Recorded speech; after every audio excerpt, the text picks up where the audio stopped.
Friends, welcome to SudhaSri kitchen. இப்போ நீங்கள் பார்த்துட்டு இருக்கிறது சைட் டிஷ் ரெசிபி தாங்க. காலிஃப்ளவர் வச்சு இந்த மாதிரி சைட் டிஷ் ரெசிபி செஞ்சுட்டு மல்லித்தழி இப்படி மேலே தூவிட்டு சப்பாத்திக்கு தோசைக்கு எதுக்கு தொட்டு சாப்பிட்டாலும் அட்டகாசமான காம்பினேஷனாக இருக்குங்க. நீங்கள் ஒரு டைம் செஞ்சிட்டிங்களா கண்டிப்பாக அடிக்கடி இந்த காலிஃப்ளவர் சைட் டிஷ் ரெசிபி நீங்கள் செஞ்சுருவீங்க. இப்போ எப்படி செய்கிறதுன்னு பற்றி வீடியோக்குள்ளே போய் பார்க்கலாமா? இப்போ ஒரு பாத்திரத்தில் பாதி அளவுக்கு தண்ணி வச்சுருக்கேன். மஞ்சத்தூள் ஒரு 1/4 ஸ்பூனுக்கு, உப்பு 1/2 ஸ்பூன் சேர்த்துட்டு காலிஃப்ளவர் 2 எடுத்து இந்த மாதிரி சுத்தமாக நான் கழுவி அலசி வச்சுருக்கேங்க. நீல வாக்கில் இந்த மாதிரி கட் பண்ணி வச்சுருக்கேன். இந்த மாதிரி நீல வாக்கில் கட் பண்ணால் தான் நம்மளோட சைட் டிஷ் ரெசிபிக்கு ரொம்ப நல்லாயிருக்கும். அதனால தான் இந்த மாதிரி கட் பண்ணி வச்சுருக்கேன். இப்போ இந்த மாதிரி கட் பண்ணி வச்சுருக்கிற இந்த காலிஃப்ளவர்ஸ் எல்லாத்தையுமே நம்ம இந்த சுடு தண்ணியில் நம்ம சேர்த்துக்க போகிறோங்க. இப்போ எல்லா பூவையும் நம்ம இதில் சேர்த்துக்கலாங்க. இப்போ எல்லாத்தையும் சேர்த்தாச்சு. இப்போது இது நல்லா கொதிச்சு வரணுங்க. இப்போ ஒரு 5 நிமிஷம் கழித்து பார்த்தோம்னா இந்த மாதிரி நமக்கு நல்லா கொதிச்சு வந்துடுங்க. இப்போ கொதிச்சு வந்திருக்கிற இந்த காலிஃப்ளவர் எடுத்து நம்ம செக் பண்ணி பார்க்கலாம். இப்போ ஒரு ஸ்பூன் எடுத்து நம்ம கட் பண்ணி பார்த்தா இந்த மாதிரி கட் ஆகணும், அவ்வளோதான். இதுக்கு மேலே ரொம்பவும் இது வெந்துடக்கூடாது. இந்த மாதிரி நல்லா வேக வச்சுட்டு நம்ம ஒரு வடிதட்டில் போட்டு இந்த மாதிரி வடிகட்டி எடுத்துடலாங்க. எல்லாத்தையும் வடிகட்டிட்டு மேலே பச்சை தண்ணியை ஊற்றிடலாம். பச்சை தண்ணியை ஊற்றிட்டோம்னா இதுக்கு மேற்கொண்டு நம்ம இது வேகாமல் இருக்கும். இப்போ நல்லா சூடு ஆறட்டுங்க. இது சூடு ஆறின பிறகு அடுத்தது என்ன செய்கிறதுன்னு பார்க்கலாம். அடுத்தது ஒரு பாத்திரத்தில் தண்ணி பாதி அளவுக்கு வச்சுருக்கேன். ஒரு 7 தக்காளி எடுத்துருக்கேங்க. இந்த 7 தக்காளியும் இந்த கிண்ணத்தில் சேர்த்துக்கலாம். இப்போது கிண்ணத்தில் சேர்த்துட்டு நல்லா இது கொதித்து வரணும். இது கொதித்து வரும்போது தக்காளியோட தோலானது நமக்கு இந்த மாதிரி நல்லா பிரிஞ்சு வரும். அந்த அளவுக்கு இதை நல்லா வேக வச்சுக்கணுங்க. இந்த மாதிரி நல்லா வேக வச்சா தான் நமக்கு நல்லாயிருக்கும் இந்த கிரேவி. இப்போ ஸ்டவ் ஆஃப் பண்ணிக்கலாம். இப்போ ஸ்டவ் ஆஃப் பண்ணிவிட்டு இந்த தக்காளியில் இருக்கிற தோல் எல்லாத்தையும் நான் ரிமூவ் பண்ணி எடுக்க போகிறேன். இப்போ இந்த மாதிரி எல்லா தோலையும் நம்ம ரிமூவ் பண்ணி எடுத்தாச்சுங்க. இந்த தோலெல்லாம் எடுத்த இந்த தக்காளியை ஒரு மிக்ஸி ஜாருக்கு நம்ம சேர்த்துக்கலாங்க. மிக்ஸி ஜாருக்கு சேர்த்துட்டு இதையும் நம்ம நல்லா நைஸாக விழுதாக நம்ம இப்போ அரைச்சி எடுத்துகிட்டு வந்துடலாங்க. இப்போ தக்காளி எல்லாத்தையும் நம்ம இந்த மாதிரி விழுதாக அரைச்சி எடுத்துகிட்டு வந்தாச்சு.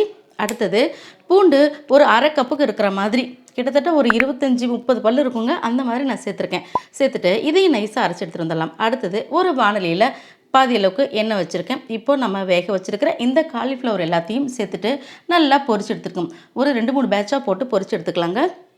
நல்லா பொன்னிறமாக ஆகிற அளவுக்கு நல்லா இதை பொரிக்கணும். அப்போ தான் நம்மளுடைய சைட் டிஷ் ரெசிபி நமக்கு கெடாமல் நல்லாயிருக்கும். இப்போ நல்லா இதை வடிகட்டி எண்ணெயெல்லாம் வடிகட்டிட்டு நம்ம ஒரு தட்டில் சேர்த்துக்கலாம். இதே மாதிரி நம்ம எல்லா காலிஃப்ளவர்ஸையும் நல்லா பொரிச்சு எடுத்துக்கலாங்க. நம்ம பொரிச்சு எடுத்துருக்கிற இந்த காலிஃப்ளவர் ஆனது இந்த மாதிரி நல்லா கோல்டன் கலரில் இருக்கணுங்க. இந்த மாதிரி இருந்தால் தான் நம்மளுடைய சைட் டிஷ் ரெசிபி கெடாமல் ரொம்ப சூப்பராக இருக்கும். நல்லா ஸ்டோர் பண்ணி வச்சுக்க வசதியாக இருக்கும். இப்போது எண்ணெய் ஒரு 1/4 கப்புக்கு இந்த வானிலையில் சேர்த்துக்கலாம். சேர்த்துட்டு சீரகம் 1 ஸ்பூனுக்கு சேர்த்துட்டு நல்லா பொரிச்சிக்கலாம். இப்போ இதில் நம்ம எந்த மசாலா பொருள் எதுவுமே நம்ம சேர்க்க போகிறதில்ல, சீரகம் மட்டும் தான். இதை மட்டும் சேர்த்து செஞ்சாலே ரொம்ப அருமையாக இருக்குது. அடுத்தது ஒரு பெரிய வெங்காயம் ஒரு 6 எடுத்து நீல வாக்கில் இந்த மாதிரி கட் பண்ணி வச்சுருக்கிறேன். நம்ம தக்காளியும் வெங்காயம் எந்த அளவுக்கு நம்ம சேர்க்குறோமோ அதுக்கு பொறுத்து தான் நம்மளுடைய கிரேவியோட குவான்டிட்டி நமக்கு கிடைக்கும்.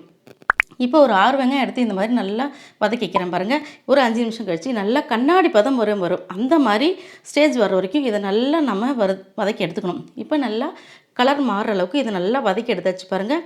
நல்லா இந்த மாதிரி வதக்கி எடுத்துட்டு நம்ம அரைச்சி வச்சுருக்கிற இந்த தக்காளி விழுதுருக்கு பார்த்தீங்களா, இந்த தக்காளி விழுது அப்படியே நம்ம இந்த வெங்காயத்தோடு சேர்த்துக்கணும். சேர்த்துட்டு நல்லா இந்த மாதிரி கலந்து விட்டுறலாங்க.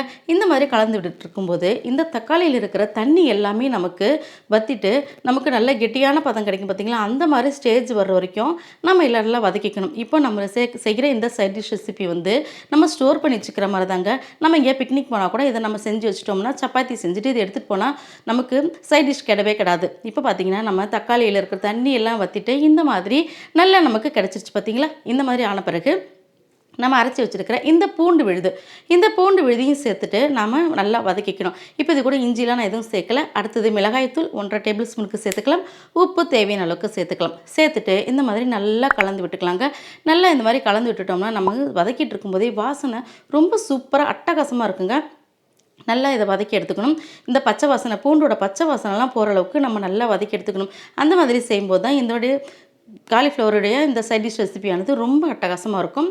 நம்ம ஸ்டோர் பண்ணி வச்சுக்கிறதுக்கு நல்லாயிருக்கும். ஒரு 3 நாள் 4 நாள் ஆனாலும் இது கிடவே. அந்தளவுக்கு ரொம்ப நல்லாயிருக்கும். ஏன்னா இதில் நம்ம தண்ணி எதுவும் சேர்க்காமல் தண்ணியெல்லாம் வத்துற அளவுக்கு நம்ம வதக்குறோம் பார்த்தீங்களா, அதனால் நமக்கு நல்லாவே இருக்கும். இப்போ ஒரு 5 நிமிஷம் மூடி வச்சிடலாங்க. மூடி வச்சிட்டோம்னா நமக்கு லோ ஃப்ளேம் வச்சு மூடினா நமக்கு சீக்கிரம் வெந்துடும். நமக்கு சடன்னு மேலே தெரிக்காமல் இருக்கும். இப்போ 5 நிமிஷம் கழிச்சு திறந்து பார்த்த பிறகு இந்த மாதிரி நல்லா கெட்டியான பதம் நமக்கு வந்துருச்சு பார்த்தீங்களா? இந்த மாதிரி நல்லா கெட்டியான பதம் வரும். இன்னும் கூட கொஞ்சம் நல்லா இதில் இருக்கிற தண்ணியெல்லாம் வற்றி நமக்கு கெட்டியான பதம் வந்தால் தான் நம்மளுடைய கிரேவி வந்து ரொம்ப கரெக்டாக இருக்கும் நமக்கு. இது கிரேவி வந்து ரொம்ப கெட்டியாக தான் இருக்கும். ரொம்ப லூஸாக இருக்காது. தண்ணி விட்ட மாதிரிலாம் இருக்காது. இந்த மாதிரி பார்த்தீங்கன்னா ஒரு 5 நிமிஷம் நம்ம கலந்துட்டு இருந்தா இந்த மாதிரி நல்லா கெட்டியான பதத்துக்கு வந்துருச்சு. அடுத்தது இது கூட வெல்லம் 1 ஸ்பூனுக்கு சேர்த்துக்கலாம். நம்ம தக்காளி நிறைய சேர்த்துருக்கிறதுனால இந்த புளிப்பு டேஸ்ட்டு அடக்கிறதுக்காக இந்த மாதிரி கொஞ்சமாக வெல்லம் சேர்த்துட்டோம்னா டேஸ்ட்டு ரொம்ப சூப்பராக இருக்கும். ரொம்ப புளிப்பு தெரியாமல் நல்லாயிருக்கும். அடுத்தது இது கூட வேக வச்சு எண்ணெயில் பொரிச்ச இந்த காலிஃப்ளவர்ஸ் எல்லாத்தையும் நம்ம இப்போ சேர்க்க போகிறோங்க. இப்போ சேர்த்துலாம் எல்லாத்தையுமே. இப்போ இந்த காலிஃப்ளவர் எல்லாத்தையும் சேர்த்துட்டு நம்ம நல்லா இதை வதக்கிடணும். நம்ம ஆரம்பத்தில் நம்ம எண்ணெய் சேர்த்தோம் பார்த்தீங்களா, அவ்வளோதான். அதுக்கப்புறம் இதில் எதுவுமே எண்ணெய் சேர்க்கல. ஏன்னா நம்ம இந்த காலிஃப்ளவர் பொரிச்சதை நம்ம இதில் சேர்க்கும்போது இதை நம்ம கலந்து விட்டுட்டே இருந்தாலே இதில் இருக்கிற எண்ணெயை நமக்கு பிரிஞ்சு நல்லா வர்ற வரைக்கும் நம்ம வதக்க போகிறோம். அதனால் எண்ணெய் எதுவும் சேர்க்கவே இல்லை. நடுவில் சேர்க்காமல் இந்த டைம் சேர்த்தா மட்டுமே போதுமானது.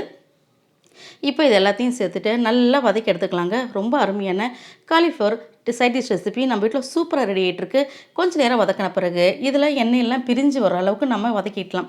பார்த்தீங்கன்னாவே உங்களுக்கு தெரியும். அதை விட இப்போ நம்ம கலந்து விடும்போது கீழே எண்ணெயெல்லாம் நல்லா தெரியுது பார்த்துக்கலாம். இந்த அளவுக்கு நம்ம எண்ணெய் பிரிஞ்சு வர அளவுக்கு நம்ம இதை வதக்கிக்கலாம். ரொம்ப அருமையான சைட் டிஷ் ரெசிபி நம்ம வீட்டில் அருமையாக ரெடி ஆகிடுச்சிங்க. குழந்தைங்க ரொம்ப விரும்பி சாப்பிடுவாங்க. நம்மளுடைய அருமையான cauliflower side dish recipe ready. உங்களுக்கு இந்த காலிஃப்ளவர் சைட் டிஷ் ரெசிபி பிடிச்சிருந்துச்சுன்னா SudhaSri கிச்சனுக்கு சப்ஸ்கிரைப் பண்ணுங்கள். ஃப்ரெண்ட்ஸ் அண்ட் ரிலேட்டிவ்க்கு ஷேர் பண்ணுங்கள். லைக் பண்ணுங்கள். கமெண்ட் பண்ணுங்கள். ஆரோக்கியமானதையே சமைப்போம், ஆனந்தமாக இருப்போம்.